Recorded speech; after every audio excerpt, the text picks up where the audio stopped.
J'ai du mal à comprendre comment fonctionnent les diététiciennes. Elles ont sans aucun doute les chiffres de calories, de vitamines, d'équilibre entre les différents nutriments, mais comme je dis que j'ai du mal à digérer le fromage le soir, juste le soir, elles marquent sur mes menus aversion pour le fromage. Oh. Et il est remplacé par un yaourt nature.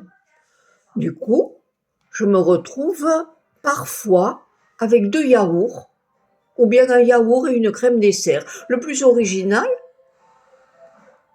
c'est la mousse au chocolat, plus un éclair au café. Et puis le chili con carne le soir à 18h, heure officielle des repas. Vous ne trouvez pas que c'est un peu lourd pour la nuit, surtout pour des gens âgés? Ceux qui vont aller dormir là-dessus doivent avoir un intestin solide, sans parler du boudin noir. Enfin, il paraît qu'il faut manger plus. Désolée, mais je n'obéis pas à cet ordre sous peine d'être malade toute la nuit. Se déplacer en fauteuil roulant. Quelle galère! Quand on a enfin compris le maniement des roues, les freins, vous foncez et hop, les roues se bloquent. Vous partez dans le mauvais sens. Marche en avant, marche en arrière, et surtout ne pas poser le pied par terre.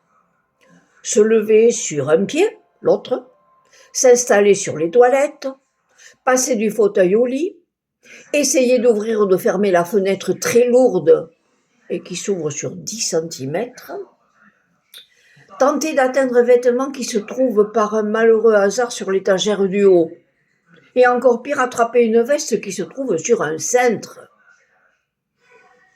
Alors, mettre les freins, se dresser sur un pied. Oh, j'ai de l'équilibre, ouf! Ou bien, fermer la porte de la salle d'eau en calculant la distance pour la saisir avec le bras en arrière. Qui a dit que je ne faisais pas d'exercice, j'en fais tous les jours. À défaut de la jambe, je muscle les bras.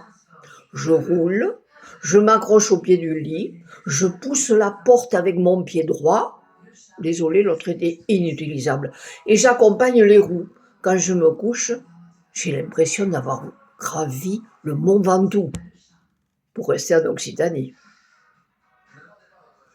Après un mois, je suis en attente de pouvoir poser mon pied par terre. Je vois le kiné quelquefois, qui me fait tendre la jambe, la plier, pourvu que ça tienne dans ma hanche. Je suis submergée de recommandations, mais comme me dit le médecin, avec un a priori qui se veut aimable. Mais vous avez votre tête.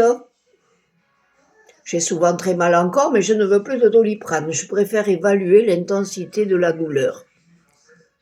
Les infirmières sont marrantes, je trouve. Vous avez mal à la hanche? Voilà, Doliprane Express. Mal au ventre? Voilà le médicament qui soigne tout. Mal ailleurs? On vous tend un sachet de poudre. Il faut éradiquer la douleur de force, coûte que coûte. Comprimé pour dormir, pour digérer, pour aller au WC ou ne plus y aller. À peu près tout, quoi. Maintenant, je n'ai pas faim. Et alors, on me propose un deuxième bol de soupe. Et c'est pendant que je mange ma soupe que l'infirmière vient me faire la piqûre censée prévenir les phlébites. Tout à la fois, ne perdons pas de temps. Monsieur le fémur, monsieur le grand trochanter, êtes-vous prêts à vous réconcilier tous les deux? Collez-vous bien l'un à l'autre, j'essaie de vous remarier après ce divorce incompréhensible. Dire qu'il y a 6 mois, je défilais en talons hauts pour des photos de mannequins seniors. Je discute avec l'infirmière portugaise qui me parle de son village et me montre des photos d'elle en costume traditionnel. Costumes et bijoux font partie de leur héritage et l'or de leur patrimoine. J'apprends quelque chose. Le soir, une des infirmières me demande de regarder par la fenêtre quand elle part. Il est 21h environ. Elle me fait un coucou avant de monter dans sa voiture. Petit moment sympa dans un océan d'ennui. C'est le 11 novembre. Il y a 12 ans, j'étais aussi à l'hôpital après une opération très dangereuse. Je rentrais chez moi, j'étais seule, très seule, enfermée sans aucune aide. Et j'attendais des jours meilleurs. Ils sont arrivés, bien sûr. Et maintenant, j'attends aussi des jours meilleurs. qui arriveront certainement bientôt. Ce jour-là, on fête la guerre, la paix, les soldats morts au combat, la résistance, le quotidien pas drôle du tout de l'humanité. Et si c'est un sale coup de mon Jupiter astrologique, dixit l'astrologue, étant donné son circuit dans le ciel, tu me le refais quand ce coup-là, en 2037 ? J'aurai 92 ans. J'espère que je serai parti avant. Parti pour où, on verra bien, ou pas. Quel intérêt à rester trop longtemps sur notre vieille terre ?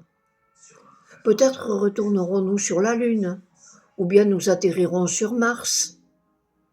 L'IA remplacera l'intelligence humaine avec les progrès, mais aussi les dérives que ça commence déjà à impliquer.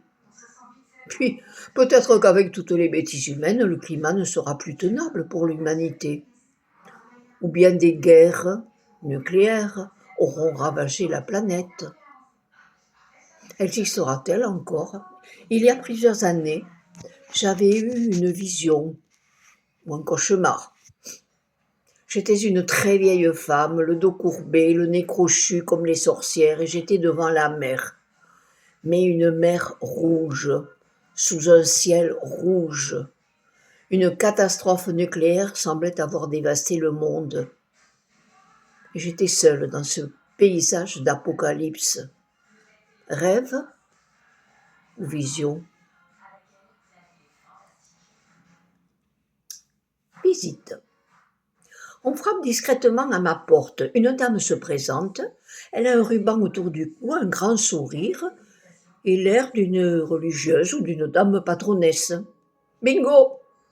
Elle vient m'inviter à assister à la messe qui aura lieu le lendemain à 11h. Ma foi, c'est le cas de le dire, je ne savais pas que ça existait encore. Il y a presque toujours dans les lieux de soins un endroit où croyants et non-croyants peuvent aller se recueillir. À mon époque, il y avait même un prêtre dans les lycées, un religieux qui recevait les élèves en détresse au même titre que l'infirmière scolaire. Et il n'y avait pas de guerre de religion, de mon temps, comme disent les vieux. Bon, je refuse poliment de participer.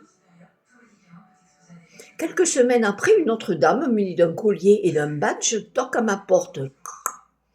En fait, c'est une bénévole qui vient visiter les malades dans les hôpitaux. Une petite dame dans la soixantaine, cheveux courts, sourire enjoué et yeux pétillants. Et bavarde. Au début, je dis que je n'ai pas très envie de raconter mon histoire, je me sens mieux toute seule. Mais elle a le rire communicatif, beaucoup d'allant. Finalement, nous parlons de tout, de rien. On rigole pendant plus d'une heure. Sa gentillesse est proverbiale, elle me dit qu'elle reviendra. En fait, je la reverrai brièvement, juste avant de quitter l'hôpital. C'est un bon souvenir. Et j'admire la gaieté et le soutien de ces personnes qui apportent aux gens un temps, une consolation quand ils sont en mauvaise posture. Problème. Ce matin, je me réveille complètement gelée. Il faisait beau jusqu'ici, mais le temps commence à se refroidir. Il y a près de mon lit un immense radiateur qui tient tout le mur, mais il ne fonctionne pas. Voilà-t-il pas qu'on vient me faire une prise de sang à 6h du matin ? J'essaie de me rendormir, mais je dors dans un frigo.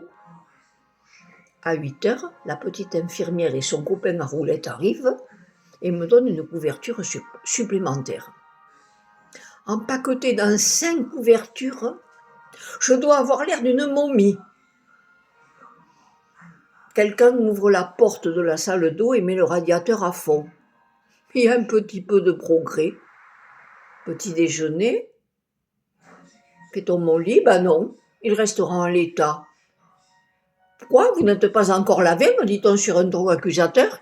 Il est 9h30. Eh non, madame, j'ai froid. Vais-je y aller ? Je renacle. Vais-je aller me laver ? Bon, allez, j'y vais. Pas d'aide aujourd'hui, ce sera dans sommaire. et la dame qui fait le ménage, qui se met à laver le sol et ouvre la fenêtre et la porte du couloir. Courant d'air, rhume assumé. Je suis frigorifiée. Mettre un pull, ça va.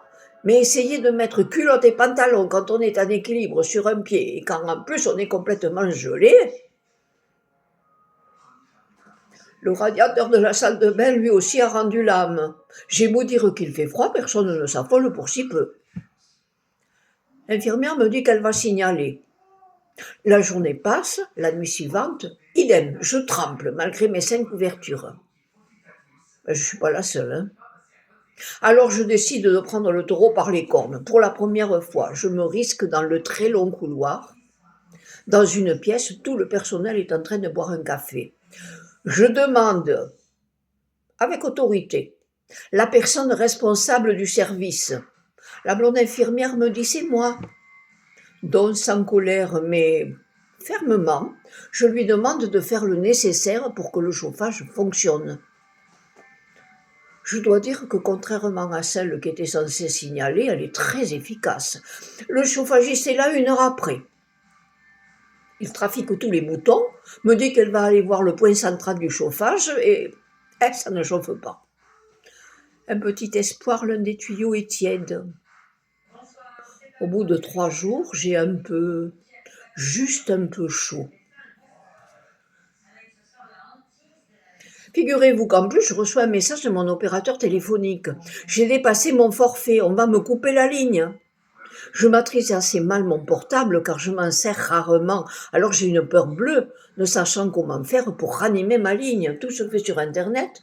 Mais ce portable qui est censé me relier au reste du monde devient muet.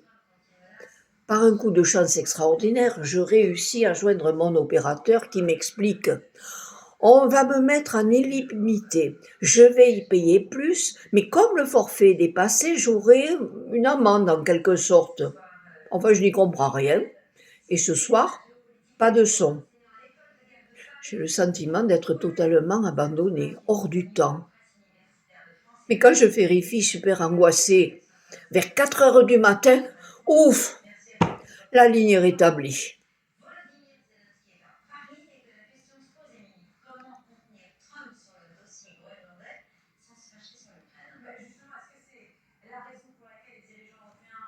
Ensuite, pour préparer mon éventuelle sortie, je tente de joindre Sécu, mutuelle, administration, assurance, etc.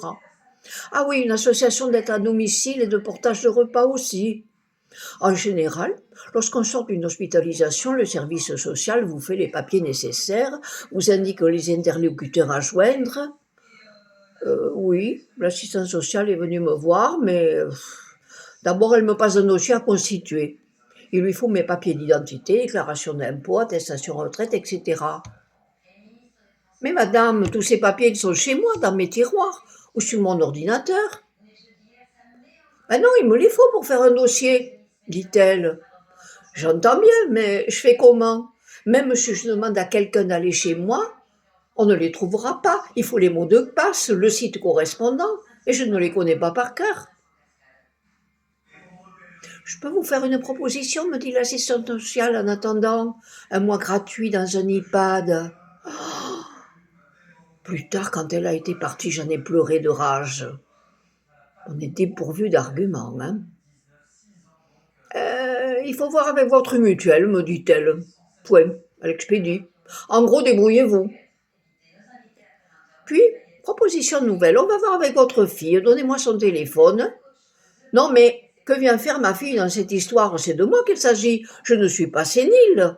Et comme me dit le médecin, vous avez votre tête. Les décisions, c'est moi qui les prends, pas quelqu'un d'autre. Elles auront vraiment réussi à m'énerver, ces femmes. Alors, à mon habitude, je vais faire seule, je ne veux pas d'aide. Et je passe 3 jours presque entiers à téléphoner partout. Vous savez comment ça se passe? Vous attendez 10 minutes, 30 minutes, voire 1 heure pour que le numéro réponde. Alors, 2 choix. Ou bien on coupe brutalement la communication, ou bien on vous donne un autre numéro à contacter, et là, ça coupe aussi. On recommence tout. Vous avez au bout du fil quelqu'un qui vous explique qu'il ne sait pas ce qu'il faut faire. Envoyer un mail, oui, mais le mail se perd en route, sûrement. Il n'y a pas de réponse. En déployant toute ma patience et aider, mais quelle chance de l'avoir par mon dessein, nous finirons par mettre en place les aides nécessaires à mon retour chez moi. Et comme quelqu'un me dit, n'oublie pas, c'est la guerre, il faut se battre. Merci pour ces mots qui me boostent et ce soutien sans faille. Je suis tenace, j'en ai vu d'autres, bien sûr que je vais me battre.